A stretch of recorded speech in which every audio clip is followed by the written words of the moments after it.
The return of hierarchy. Modern civilization has become deeply uncomfortable with hierarchy. The word itself now carries suspicion. It suggests domination, arrogance, oppression, exclusion, elitism, inherited privilege, or some unjust arrangement by which one thing places itself above another. In political and social contexts, this suspicion is sometimes understandable. Human beings have often used hierarchy to justify cruelty, vanity, exploitation, and the artificial elevation of the mediocre merely because they inherited position. Yet the modern revolt against hierarchy has gone far beyond political critique. It has entered the structure of consciousness itself. The contemporary individual increasingly struggles to rank things properly. Everything arrives with urgency. Everything demands consideration. Everything appears morally, emotionally, socially, or economically significant. The news demands attention. Work demands attention. Family demands attention. Fitness demands attention. Politics demands attention. Entertainment demands attention. Personal branding demands attention. Money demands attention. Health demands attention. Self-improvement demands attention. Crisis demands attention. Pleasure demands attention. Outrage demands attention. Every voice says, implicitly or explicitly, attend to me. This result is not equality, it is chaos. A life without hierarchy does not become free, it becomes available for occupation. This is one of the central insights of Malthusian time. Since attention is finite, hierarchy is unavoidable. Something will always come first. Something will always receive the morning hours, the best energy, the deepest emotional investment, the most repeated thought, the most reliable obedience. The only question is whether that hierarchy is chosen consciously according to truth and value, or assembled accidentally by appetite, anxiety, algorithm, convenience, and social pressure. A person may claim to reject hierarchy, but his calendar will reveal one. His screen time will reveal one. His spending will reveal one. His anxieties will reveal one. His habits will reveal one. His sacrifices will reveal one. Human beings cannot live without ranking. Even indifference ranks by neglect. Even distraction ranks by repetition. Even chaos possesses order beneath the surface, though usually an order formed by forces the individual has failed to govern. This is why the recovery of the self under Malthusian time requires the return of hierarchy. Not hierarchy as tyranny, hierarchy as order, hierarchy as proportion, hierarchy as the recognition that not all things deserve equal weight within finite life. The modern world resists this because technological abundance has flattened experience. A tragedy, advertisement, joke, political scandal, family message, celebrity divorce, war footage, product recommendation, spiritual reflection, erotic image, and weather update may all arrive through the same screen, often in the same feed, often within the same minute. The medium places radically unequal realities into a false equality of presentation. Everything becomes content. This is spiritually dangerous because content flattens significance. Once reality is mediated primarily as a stream, the mind begins losing its instinct for rank. War becomes something to scroll past, beauty becomes something to like, wisdom becomes something to sample, death becomes a headline between distractions, sacred things become aesthetic options, serious things become briefly stimulating before vanishing beneath the next item. The feed is anti-hierarchical by design. It does not ask, what is worthy? It asks, what keeps you engaged? This distinction may define the entire modern crisis. Worth and engagement are not the same thing. Many worthy things are quiet, demanding, slow, difficult, repetitive, and resistant to immediate emotional reward. Many worthless things are exciting, provocative, pleasurable, novel, and instantly gratifying. A civilization governed by engagement will therefore gradually lose contact with worth unless individuals deliberately rebuild hierarchies strong enough to resist the stream. This is why Malthusian time cannot be solved by time management alone. A schedule without hierarchy merely organizes confusion. A productivity system without hierarchy merely accelerates misdirection. A disciplined routine without hierarchy may transform a man into an efficient servant of trivialities. The deeper question is never merely how time is spent, but whether the expenditure corresponds to reality's true order of importance. One must know what deserves to be placed above what. This sounds simple until one observes how badly modern people struggle with it. A man says his family matters most, but gives his best attention to strangers online. A woman says peace matters, but feeds herself daily on outrage. A Christian says God comes first, but prayer receives the exhausted scraps left after the phone has consumed the morning. A writer says his work matters, but trains his mind to crave interruption. A citizen says truth matters, but prefers narratives that flatter his tribe. A worker says he wants freedom, but sells his inner life to entertainment every evening. A culture says children matter, then hands them devices that fracture attention before character has been formed. These contradictions are not merely hypocrisy, they are failures of hierarchy. People often do believe the higher thing matters. They simply lack the inner order required to give it precedence against lower things that are louder, easier, nearer, and more stimulating. The lower thing usually wins not because it is stronger in truth, but because it is more immediate in sensation. This is the tragedy of disordered attention. Malthusian time intensifies disorder because finite beings now confront infinite claims. When claims multiply beyond human processing capacity, the individual must either establish rank or be overwhelmed. Without hierarchy, every demand becomes potentially legitimate. Every notification may be answered. Every controversy may be followed. Every opportunity may be considered. Every comparison may be internalized. Every pleasure may be indulged. Every fear may become governing.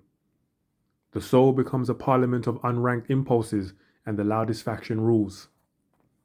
The return of hierarchy begins when a person admits that equality of attention is impossible. One cannot care deeply about everything. One cannot master everything. One cannot respond to everything. One cannot remain informed about everything. One cannot pursue every opportunity. One cannot become every possible version of oneself. Finitude requires selection, and selection requires standards. This is not cruelty, it is sanity. Indeed, one of the reasons modern people feel guilty even while resting is that they have not established an authoritative hierarchy capable of absolving them from lesser claims.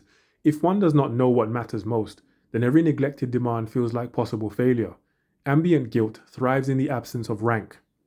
The person feels accused by all the lives he is not living, all the causes he is not serving, all the skills he is not acquiring, all the messages he is not answering, all the opportunities he is not pursuing. Hierarchy quiets false accusation. It says, "This is not mine to carry. This is not mine to pursue. This may be good, but it is not my good. This may be urgent to others, but it is not highest for me. This may be interesting, but it is not worthy of my finite life." Modernity often interprets such statements as narrowness. In reality, they are conditions of depth. A life becomes deep not by touching everything lightly, but by ordering itself around things worthy of sustained devotion. Depth requires exclusion. A marriage excludes rivals. A vocation excludes endless dabbling. A craft excludes casualness. Prayer excludes noise. Scholarship excludes perpetual distraction. Friendship excludes infinite networking. Serious thought excludes constant reaction. Every meaningful form of life depends on boundaries created by hierarchy. This is why the modern worship of optionality can become so destructive. A person who refuses to rank in order to keep all possibilities open does not become infinite. He becomes thin. He becomes extended across too many surfaces. He remains available to every passing influence while never surrendering deeply enough to any worthy thing for transformation to occur. The fear of missing out is fundamentally fear of hierarchy. It is the terror that by choosing one good, one has lost too many others. But adulthood requires the peaceful burial of alternative lives. To become anything substantial, one must cease trying to become everything. The fantasy of total possibility must die so that actual life may begin.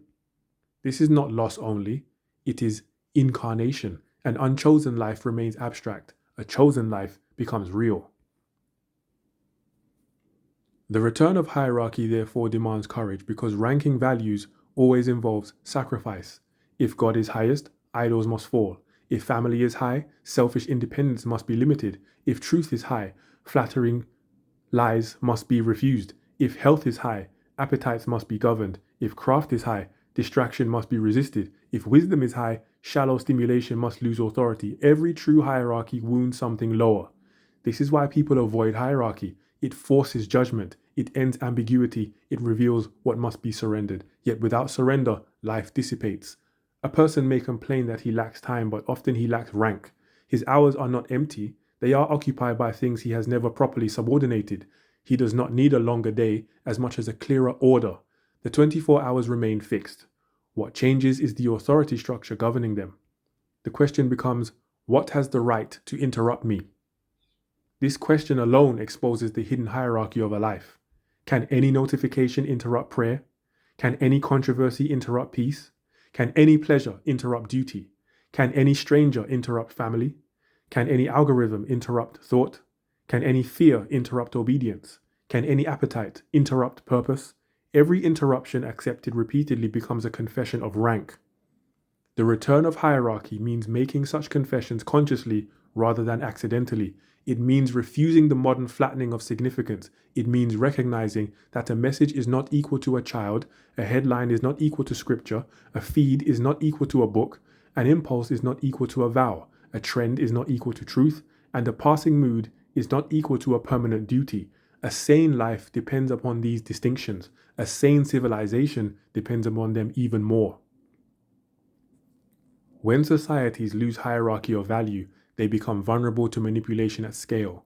The public mind becomes reactive, excitable, sentimental, and easily governed by those who understand attention better than truth.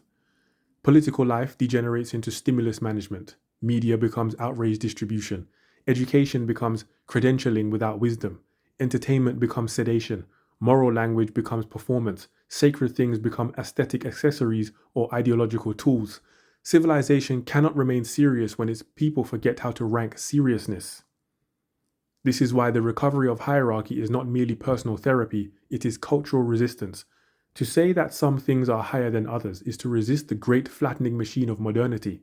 It is to insist that worth outranks engagement, truth outranks virality, duty outranks mood, contemplation outranks noise, and finite life must not be spent according to whatever shouts most effectively. The person who recovers hierarchy becomes harder to rule through distraction.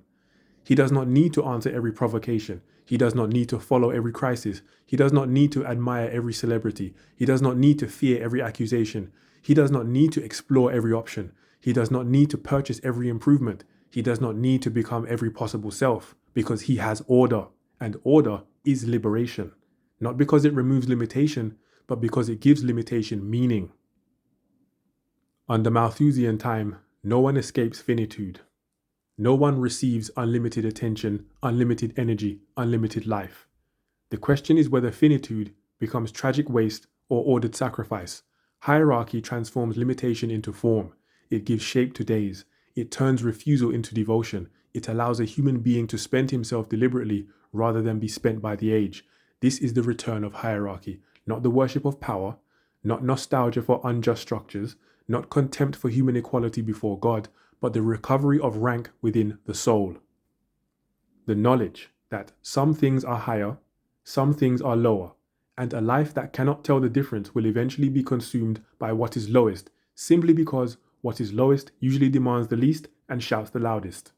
Malthusian time begins with scarcity. It ends or begins to be healed through rightful order. A man cannot attend to everything, therefore he must learn what deserves his attention most.